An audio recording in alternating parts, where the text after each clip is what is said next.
Haley and Taylor have been together since their undergraduate days. Taylor and his friend Alan were the two young guys that competed for her attention back then. Both sought to capture Haley's heart, but she ultimately selected Taylor. He was more serious and focused, whereas Alan was charming, but not really serious. Haley was already considering her future and sought a serious relationship. Their connection grew swiftly, and they were soon married. Their daughter recently turned 7 years old. The first several years of their marriage were pleasant, but Haley gradually expressed her unhappiness with her husband. She continually compared him to her friends' husbands who had not yet had children. She was bored of hearing about how those guys showered their spouses with presents and regularly took seaside vacations. Her own life seems mundane to her: job, house, and caring for their child. Their flat was small, her job was uninteresting, and everything seemed dull. She began scolding her husband once more for not succeeding in his work. She cited instances of successful business ventures founded by her friends' spouses. Taylor became weary of hearing his wife's concerns all the time, so they had a fierce disagreement that evening. A few days later, Taylor was at work when he got a call. It was Alan, a former classmate. They communicated occasionally, but not frequently. "Hey Taylor, long time no see, long time no hear. How have you been?" Alan asked pleasantly. After a few minutes of talking, Alan explained the purpose for his call. "Listen, my birthday's next Friday. I would want to invite you and Haley over. Will you come?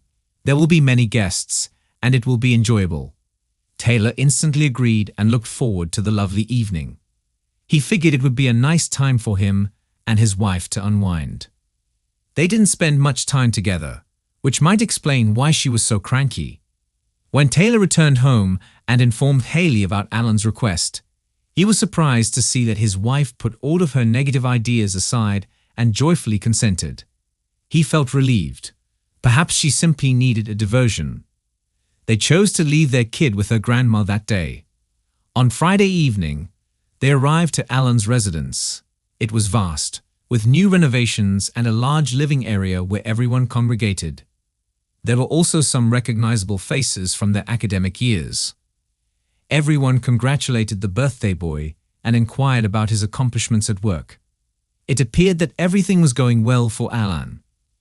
The pair rapidly became engrossed in the celebratory environment, with Taylor engaging in vibrant talks with the attendees.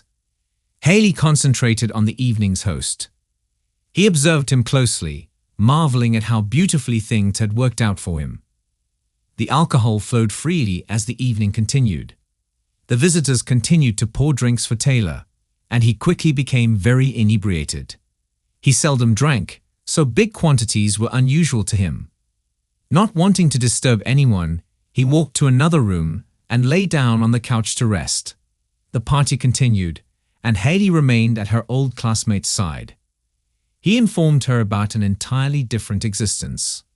"You know, I still don't understand why we didn't work out back then," she replied thoughtfully, her eyes reflecting significance. Everyone had already drank, and Alan took her comments literally. He wasted no time and stealthily escorted her to his bedroom. Old feelings reappeared, and they started kissing. Haley felt no misgivings or remorse at that time. She could almost see herself in the magnificent life Alan described. Everything unfolded amid the guests' enthusiastic yells in the adjacent room. Haley strayed on her spouse for the first time, and it was with a friend. Taylor awoke later, startled by the visitors' loud, joyous yells. He looked at the clock and decided it was time to get home. He went into the living room, where everyone was. He spotted his wife there, sitting with a glass and gazed into space, as if lost in meditation. Taylor ignored it at first since he had just awoken with a throbbing headache. After saying their goodbyes to everyone, they got a cab and drove home. Taylor fell asleep almost as soon as his head struck the pillow. Meanwhile, his wife waited in the kitchen for a long time before retiring to bed. About a month has gone since the event. Every day, Haley spoke less and less to her husband, spent more time with her friends, and behaved suspiciously. When the mood in the house got uncomfortable, Taylor asked her directly what was wrong, and that's when he heard the most unexpected thing. His wife erupted like a volcano. She began expressing everything that had been building up inside her. First, she voiced unhappiness with their style of living, then housekeeping concerns, and most crucially, that he no longer appealed to her as a man. "So, who attracts you?" inquired her spouse. Alan, his wife, responded sincerely. After such a pronouncement, it was hard to keep mute. The wife indicated that she was weary of her life with Taylor and looked forward to a completely different life with Alan. So she left him. Their daughter was already asleep, so Taylor tried not to raise his voice when he spoke about her future. She said, "We'll figure it out later," and started to gather her belongings. Later, Taylor phoned his former pal to discuss men's issues. But after they discussed their issues, Alan hung up and began ignoring his calls. Taylor has filed for divorce. Throughout this time, his wife only saw their daughter once, but she felt no regret and returned to her boyfriend. She did not even attempt to obtain custody of her own child. Alan apparently wasn't prepared to be a father. Moreover, Taylor would never let his daughter grow up with a stranger. He lived alone with his daughter.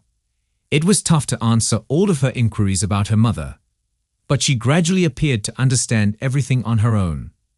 Haley clung to her new life and discovered happiness with her sweetheart.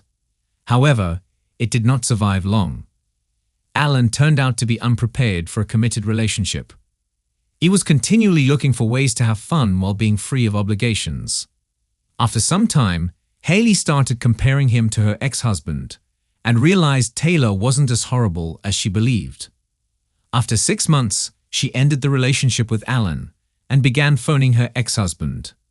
Every time they met with their kid, she tried to elicit compassion by saying things like, "We could go somewhere as a family," or "Ask Daddy, let's have dinner together," and so on.